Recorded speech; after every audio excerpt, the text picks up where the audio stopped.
Welcome in, ladies and gentlemen, to MBR, or as we like to call it around here, Nothing But Rants, the show where I find topics that I'm oddly passionate about and I pontificate upon them. These are not hot takes, but rather takes that I'm hot about.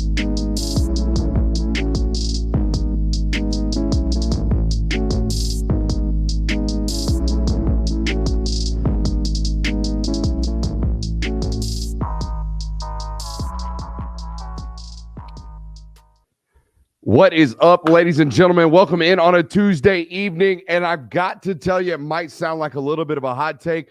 You'll be saying, Brooks, look at how much money they are making. I am here to tell you, now is not exactly the time, if you survey the landscape of college football, to be a premier head coaching candidate. Now, what do you mean by that? How could that be possible, Brooks? They're handing out $3 million contracts a year annually to these jokers.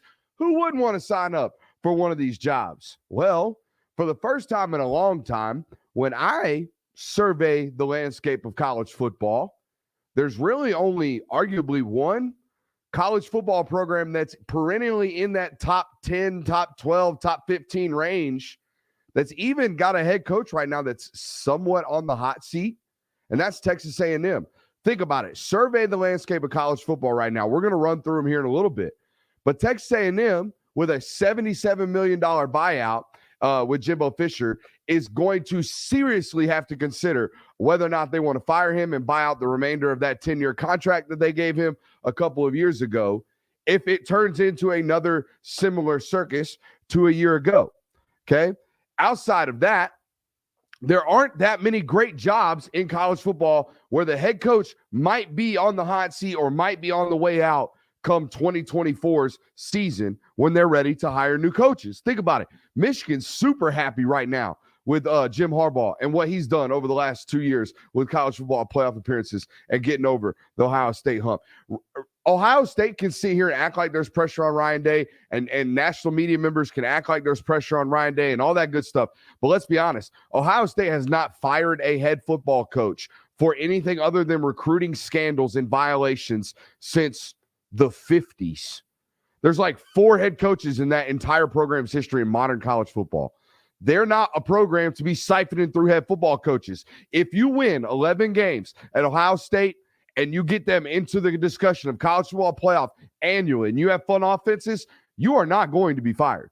Ryan Day is not on the hot seat, ladies and gentlemen, despite how much you like to make fun of him on social media. He's a good football coach. He was within a field goal kick from going to a college football playoff in which he obviously would have won a national title. Okay, so not necessarily on the hot seat at Ohio State. USC, extremely stable now under Lincoln Riley, right? Texas, guess what? Texas is stuck with Steve Sarkisian's butt until the Mannings get pissed off with that joker. He ain't going nowhere. That job's sealed up. LSU, Brian Kelly, super happy. Notre Dame seems to have found their guy. Heck, Mac Brown's solid at UNC right now and seems to be holding on to that job for all, whatever. And that's not even a premier college football job. I say all that to tell you right now that outside of maybe Florida, will Florida get pissed off with Billy Napier enough this year if it's bad enough? Probably. They got really short tempers down there in Gainesville. Okay, so outside of Florida and maybe Miami, we could say the very similar thing down there with Cristobal. Didn't look great. Get a couple more of them Middle Tennessee State performances down there, Mario, and might be on the way out down there as well. So there's like 3, maybe 4 programs that we can really, really stretch it out to say like, hey, at the end of the 2023 college football season, these premier jobs might be available. There's not that many of them. And you really got to stretch it to find a couple of them, right? We only have one that we really going into it are like, hey, Jimbo's hot out there in College Station. Outside of that, everyone's kind of on mellow, mediocre temperatured seats. So what does that mean for you as a Georgia fan when you're watching this tonight? Well, it's exactly why I think we saw Glenn Schumann and Glenn Schumann's agent, not necessarily Glenn Schumann's agent, but Glenn Schumann's agent in particular, play the leverage play of the NFL. There is no college football job right now on the horizon that it looks like Schumann's shaping up to take, right? We all know, everyone thinks they know what his dream job is on the college football level as a head football coach. It's his alma mater. It is Alabama. You know this. But how long is that going to take? Is he going to wait out Saban? Does he want to be the guy after Saban? Does he want to wait for the guy after Saban, right? Does he want to do all of those things while waiting at Georgia? I will tell you this right now. He will not be taking the Arkansas State job when Bush Jones gets fired this year. That's the only other hot seat job in the local Southeast region. He will not be taking the West Virginia job when Evan Neal gets fired. It's not it. When the Houston job comes available, Glenn Schumann ain't taking that one, folks. So it is not a head coaching job on the college level that you have to be worried about. I think that's what we found out this week. And guess what? When you, like we're doing right now, when you survey the landscape of college football, the leverage for him is an NFL defensive coordinating job. That's where your fear right now of him potentially leaving and waiting out Alabama, which is the only next head coaching job that you would think it looks like he's trying to take. It very so much so looks like they are shaping him, and he is kind of molding his career very similar to Kirby's. Hang up underneath your protege at a very good school, win a bunch of national titles, run the landscape of college football, and then when the dream job comes available, go do that. But we're not taking Arkansas State jobs. We're not taking Troy jobs. We're not taking all these jobs that are available right now, where all these coaches are, quote unquote, on the hot seat. Right? I don't even think he would take the Florida job. Maybe if the Florida job comes available, he'll go down there and, interview for it. But again, you're talking about a 100% pay increase for your first and only probably crack at a head coaching opportunity to start your career. Now, the one that kind of you might need to be afraid of, all these jobs that I'm rattling off that guys are actually in the hot seat, like Georgia State, where Sean Elliott is somewhat in a make or break year down there. Why wouldn't Georgia State give Dale McGee an opportunity to be a head football coach? That one makes a whole hell of a lot of sense to me if that happens. I would be more afraid of those types of things when you look at the landscape of college football. Those guys might be leaving off your roster. The Trey Scotts, the guys that are going to take their opportunity to skip over the coordinating step in their career and go straight to head coaching, just like Sam Pittman did. Okay. And I'm not saying that there might be better jobs and opportunities for Dale McGee than Georgia State. I was shocked that Georgia Tech didn't give him an interview. That made no sense to me either. Why can Sam Pittman go from being an offensive line coach to being a CEO of an organization, but Dale McGee can't, or Trey Scott can't? Why can't that happen? Right. So those are the coaches that I would be watching out for, leapfrogging. But it very much so looks to me like Schumann's leverage now has become NFL coordinator, because people are obviously calling about that, starting with the Philadelphia Eagles. What else do we got here? That's it. Yeah. That's my opening rant right there for you. Glad to have you guys in for tonight's show. We are here on the platform Monday, Tuesday, and Thursday now, live, 9:00. Ain't going nowhere. Ain't shaking off of it. We're going to be adamant about it. We're going to show up. We're going to be elite. All right. And we're going to do our due diligence this offseason to get better, to sculpt the craft and become a better outfit for you guys from a content creation standpoint. And I hope you guys are here with us throughout the offseason. Make sure you hit that thumbs up button, like, subscribe, rate, review, do all that good stuff. We got a loaded show for you guys tonight. We are going to talk about Georgia fans' obvious favorite topic of all time, the quarterback discussion. We're going to do a little bit of quarterback talk tonight, as you can see in the title of today's video. And we will also wrap up our NFL Combine preview. We're going to talk about what these guys kind of got to do to, enhance their draft stock, right? We're going to go through the offensive players. We did the defensive players preview yesterday on yesterday's show. If you haven't caught up with that, it's available on all your podcast platforms as well. Just search the Film Guy Network.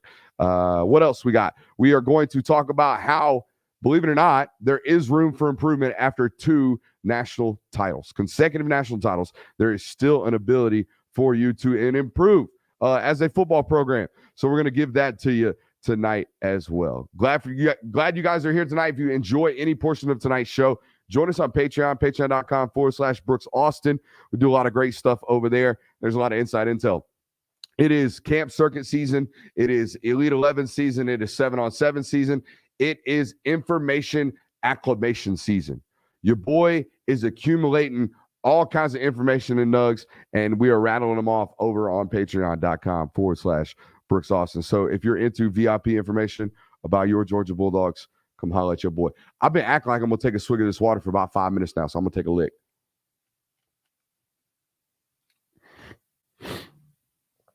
I see you, Robert. Let's get right into it, dude. It's Georgia football. Look, I know where I'm at. I know what sport I cover, and I know what school I cover it at. All right, so there ain't no shame in the game. There ain't no hiding from it. I know that y'all's biggest cantankerous point in your fan base is the quarterback position. And you know what? Why in the hell would it not be? Y'all love a sport. I love to cover a sport that revolves around the quarterback position. So when it comes to this debate, be as insane as you want to be. I'm not, you know what? I have moved on from being the guy that tries to control your emotions. You are fanatical individuals. So from now on this platform, on this channel alone, you can be as crazy and as fanatical as you want about the quarterback room and quarterback discussion. So as passionate as you dog fans want to be, I'm good. We're good. I'm more than looking forward to all of this potential quarterback battle stuff. All right. And before it gets kicked off, before there's even a smidgen, I mean, just a hair of like even sample size of play, I know how this works. You have already chosen sides. As you sit here, watch this tonight, you have picked one of the three sides about the three individuals that we are going to discuss tonight on this channel. You already made up your mind. You ain't seen nothing more than 35 passes from one joker, 2 career attempts from another, and 0 from another. But by God, right here, February 28th, on the last day of this month, we are 7 months from college football, 6.5. You done made up your mind. You ain't seen nothing, and you already know who you want to play at this quarterback position, and that's fine. Guess what? You have already picked a side, and based off all the information that I have collected as your chosen insider, as you come in here tonight to listen to me talk about your football team, I have made up my mind too, okay? We have collected the information. We have talked to the people that we need to talk to, and the mind is made up as we sit here February 28th, 2023. So let's talk about it. Let's go and knock this out because I know your butthole tight, and I know you're nervous, and I know you love this quarterback discussion, and I know it's Georgia football. So let's get after it, okay? I'm going to go ahead and give you my spin, and I'm going to give you the facts, the way I see them, okay? This is not hot takes. This is not Brooks's opinion. This is Brooks's sourced opinion. That's what 99.9% of what we talk about on this platform is. It is my sourced opinion. It is my takes mixed with what I bounced off of people that I trust inside that building combined. When we go on film, my takes, the film. That's it. No outside sourced opinion, no nothing. It's just me and the tape. This NBR stuff, sourced opinion. So let's give you a sourced opinion about the quarterback position. Guys, did you know for a fact Jalen Carter had to sit behind Julian Rochester and Devontae Wyatt? You watched it. For 2 years, homeboy did not start. He's going to be a top 5 draft pick, did not start. You know Trayvon Walker sat for 2 years behind Malik Herring. Malik Herring was undrafted. Granted, he would have been drafted had he not tore his knee up at the Senior Bowl. He was an undrafted football player. He is a practice squad football player in the NFL right now, today. Trayvon Walker was the number 1 overall draft pick. He sat behind 2 years behind Malik Herring. Keely Ringo had to rip the cornerback position from Amir Speed's dead, lifeless hands in 2021. Amir Speed got to start at corner against Clemson. Okay, that's the way it was. Keely Ringo had to rip it from him.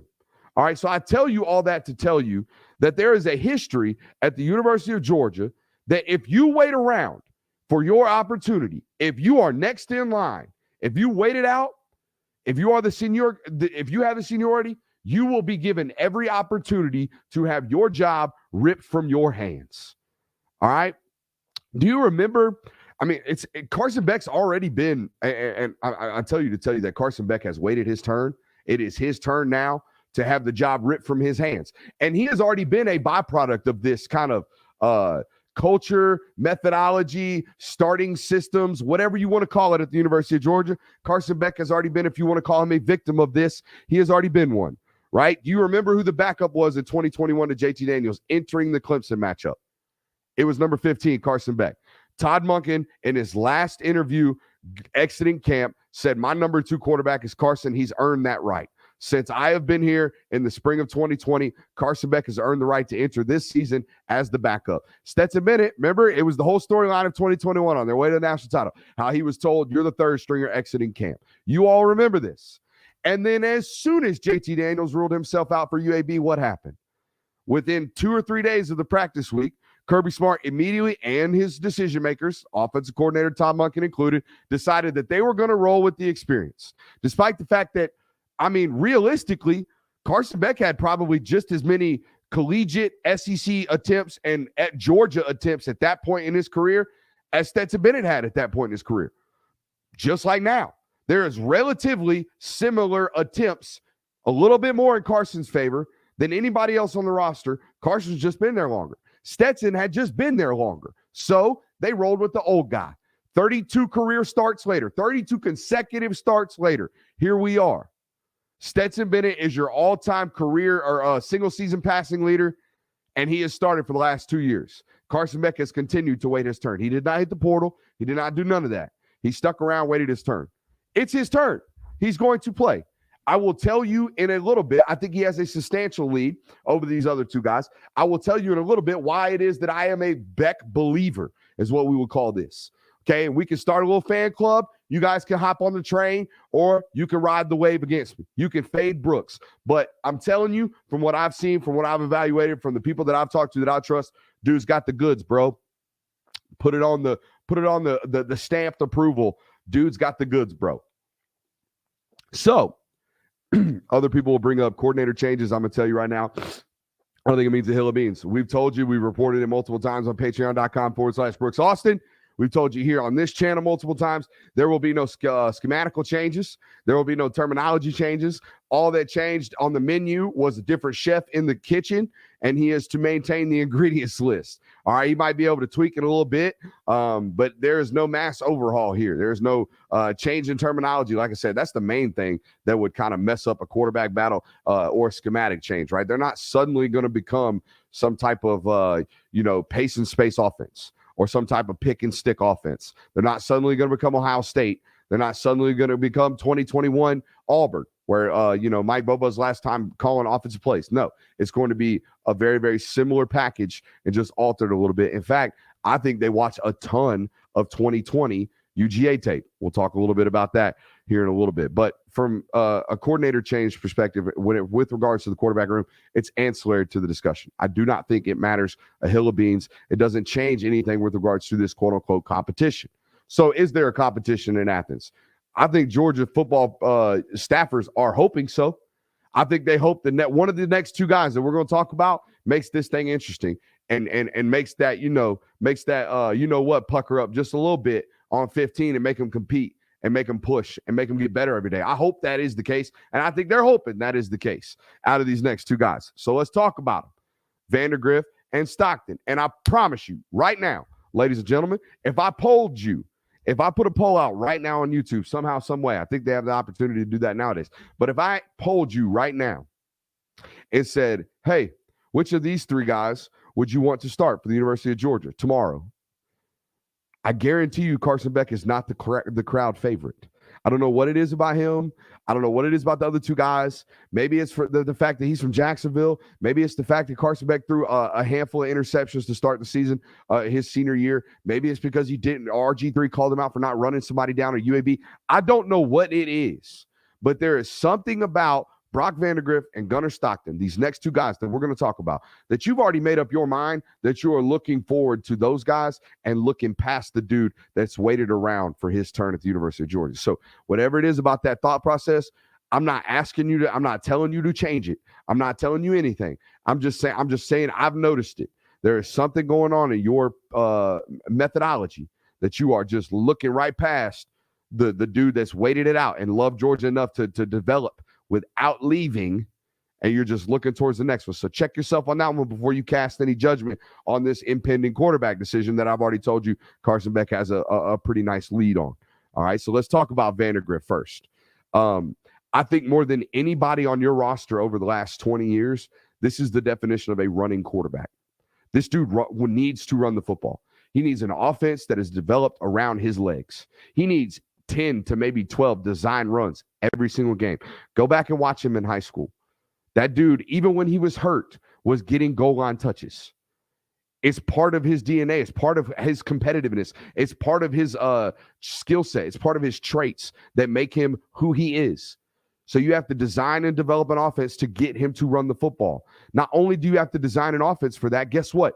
You will never, ever, hardly ever be able to truly identify what it is that Brock Vandergriff can do as a quarterback in your offense in practice. It is an impossible evaluation. You will never truly know who Brock Vandergriff is as a quarterback until you take the non-contact off, you blow the whistle dead as soon as he hits the turf. Until then, you don't know. Until you tell everyone, hey, hit him like you would hit him in a game, and watch him bounce off folks, watch him run through folks, watch him run away from folks, watch him actually play football. You have no idea who Brock Vandergriff is as a football player. I don't believe you can truly evaluate him. So what's it going to take? It's probably going to take some non-contact removal. It's what it's going to take. It's going to take some behind closed doors. Give him the ones, put the ones up against him, let the bullets fly, and see what happens. Okay, that's the only way you're going to get a true evaluation of Brock Vandergriff. And guess what, folks? We are never going to see that. We are, as the public audience or as the media, we will never see that. We will never be privy to that information and what that looks like. That takes us to Gunnar Stockton. Have you ever played the term gamer gets used a lot. I think it gets overused. I think it's cliche, but cliches are cliches for a reason. We don't steer away from cliches on this network. We believe in them. I believe sternly in football speak, in coach speak, in cliches. These things work. Over time, they do work. Hardest worker in the room, all that bullshit, that stuff works. I'm telling you right now. So, have you ever played with a gamer? Guys that you don't know how they get it done. You don't. They are not the biggest. They are not the fastest. But somehow they just compete their way into eliteness, compete their way into beating your ass. That's who this dude is. I've watched it over years of evaluating this dude from now on. I don't understand how Gunnar Stockton does what he does. When you walk up on Gunnar Stockton, you will think he is the most Joe Schmo dude in the world.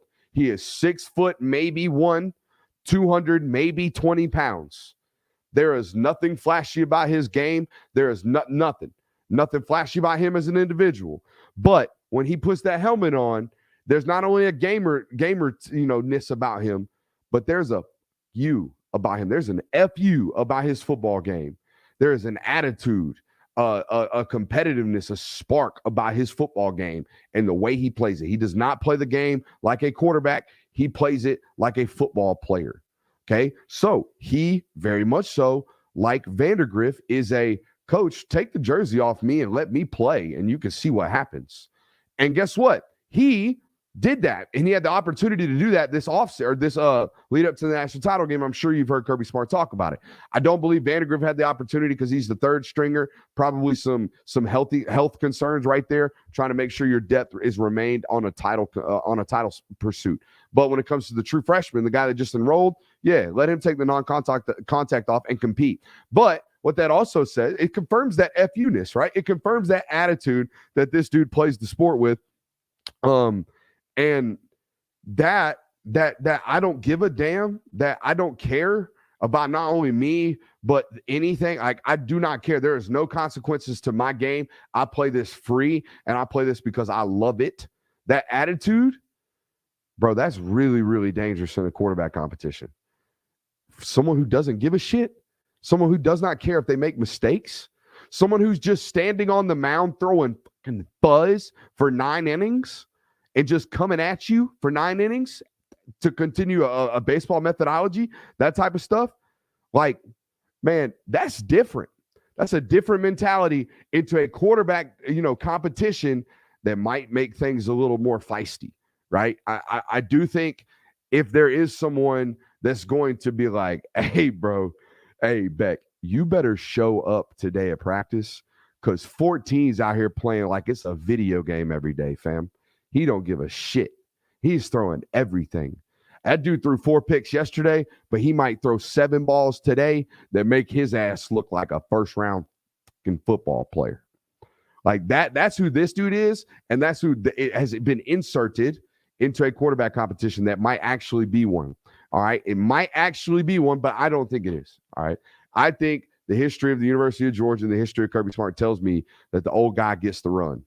The old guy gets the run until he don't. All right. And I don't see Carson Beck not being successful. And we'll talk about that here in just a little bit. Glad you guys could be with us tonight. Make sure you're hitting that thumbs up button, man. Spamming the live chat. That's how we cheat the systems, right? That's how we game the system with the algorithm. If you want the channel to continue to succeed, if you want us to continue to grow, if you want to, reward your boy for his fruitful efforts this offseason, do those things for me, right? Like, subscribe, rate, review, all that good stuff. Head over to the podcast platform, show some support there. And of course, as always, patreon.com/Brooks Austin. We appreciate you guys for being here. It is very much so up to something season. Okay. I don't plan on leaving the Georgia space anytime soon, maybe ever. So guess what? This is only going to grow, but I need you guys to grow with me, and I need the channel to continue to grow, and the platforms that we are associated with, Dogs Daily and patreon.com/Brooks Austin. I need them puppies to grow as well, because, hey, we're hungry. We're trying to be elite, and we want to be elite with you guys. Speaking of being elite, I guarantee you the number one question that was asked on the plane ride home from LA was, how do we improve? Coach, where are our holes? Coaches, where are our holes? Where do you feel like your room can improve? Where do you feel like our organization can improve? And how do we go about doing those things? Right? So me, as a media guy, sitting here in the spring, I mean, we're 2 weeks, 3 weeks away from spring practice, right? It's right around the corner, guys. Like, football season is basically here. As soon as spring practice comes, it's going to be a month and a half of football. It's going to be 6 weeks of football ending in G-Day. And then we're going to have 2 weeks of review tape and review content of G-Day. And then it's going to be SEC Media Days. And then it's going to be freaking August. And then it's going to be September. And then it's going to be football season. So it's going to be here before you even know it. So let's talk a little bit about these holes and how you can kind of address them this spring and how you can handle them by the time the fall comes around. When it comes to, hey, where were the holes on the roster last year? That's the first thing you have to address. What were your issues a year ago, even as a national championship winner? All right.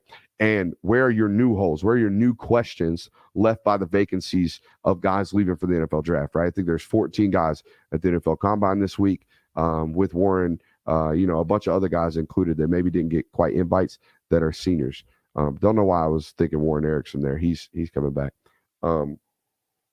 But let's talk about it. Where are your holes? How can you improve?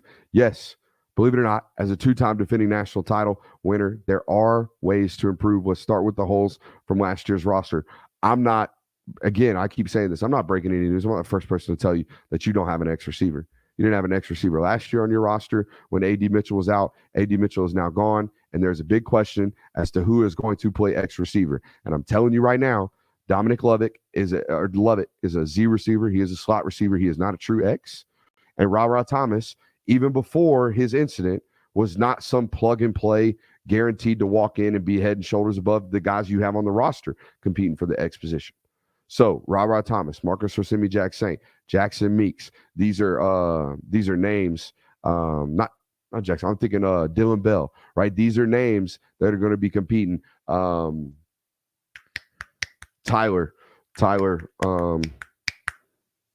just signed in 2022. Tyler Williams, there it is. Eventually, these things come to me. I don't have a producer that's in my ear. As soon as the producer saw me starting blanking, like, Williams, they're right in my ear. We don't have it. But you at home are probably doing it. Hope you're answering questions for the teacher when they were drawing blanks. But nonetheless, those are the guys that are going to be still competing at the X position. Again, Ra Thomas was not some plug and play transfer answer.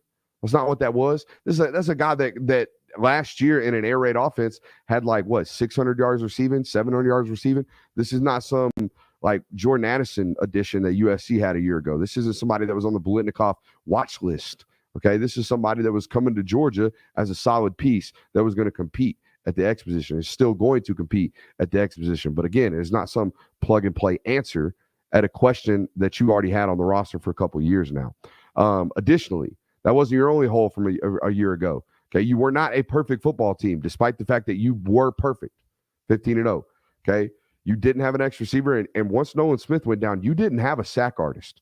You didn't have a guy that could go get a sack on automatic third downs, like automatic passing downs. This guy can pin his ears back and win at a high rate. You didn't have that. Now, you might develop it. Mykel Williams might be that guy. Marvin Jones Jr. might be that guy. Darius Smith might turn into one of those guys, right? There are a list of young football players that could develop into this. Chaz Chambliss might turn into that dude, right? He might turn into an 8-9 sack football player if given the opportunities and given the chances to develop into an elite pass rusher, right? Damon Wilson is brought in to do stuff like this, right? He's brought in to be a sack master. Sam Mpemba's probably not going to be that year one, but he might be that year two, right? So those are the only two real holes from last year's roster that you can even really point to and say, yep, that was a point of concern for this football team. And that's really it, right? You didn't have a guy to get open on third down, and you didn't have a guy to automatically get home on third down from the edge. Okay, Jalen Carter from the inside, they can double team and take him away a lot of times. And that's what they did last year. Good football teams took away Jalen and then survived the one-on-ones elsewhere and had time to develop shots, right? Not a lot of teams got those shots completed because you have one of the best secondaries in the country. But nonetheless, you got to figure that out. You got to be able to get a sack artist, and you got to be able to find an X receiver on this roster. Sack artist being an edge rusher. You're not going to clone Jalen Carter's every year. Bear Alexander is a great football player, but you're not going to. There are very few Aaron Donalds in the league. There are very few Jalen Carters in college football. They just don't come around every year where they're like, yeah, we can get off the field on third down automatically, even if he has to defeat a double team. You see what I'm saying? Those types of deals. So those are your only two really holes from last year. Now, you have new question marks. You have new question marks that were created by vacancies, right? Quarterback, right? 32 career starts, gone. Single season career passing leader. That's what we're talking about. Gone. All right. So I am a Beck believer. I told you that earlier. Why am I a Beck believer? First of all, I think he has tremendous pocket awareness. I saw a guy that has clearly worked on remaining within the pocket and practicing like a real quarterback. Because when bullets started flying on Saturdays, he was not bailing pockets. He was not pulling the football down. He was not veering his eyes away from pressure or putting his eyes on the pressure, taking his eyes off the downfield targets. That's not what I saw. I saw a guy that was operating on time and clicking within the offense, operating through his systems, right? I also know that this is a better athlete than most people give him credit for. He looks goofy. Do not get me wrong. But he is like I'm not saying he's Daniel Jones, but he is very much so a Daniel Jones looker. He looks like he is goofy. He looks like he's unathletic, okay? Until you find out he's really probably like a 4.72 runner, 4.75 runner at 6'4", 225 pounds. How much bigger and faster do you need to be, right? I think Kirby Smart said it best. Someone asked him, do you need an athlete nowadays to play at the quarterback position? And did you learn that from Stetson this year? And he immediately said, I think you have to be about a 6 on the athletic scale of 1 to 10. And Stetson's about an 8.5. Guess who's a 6? And guess why he put the floor at 6? Very distinctly at 6.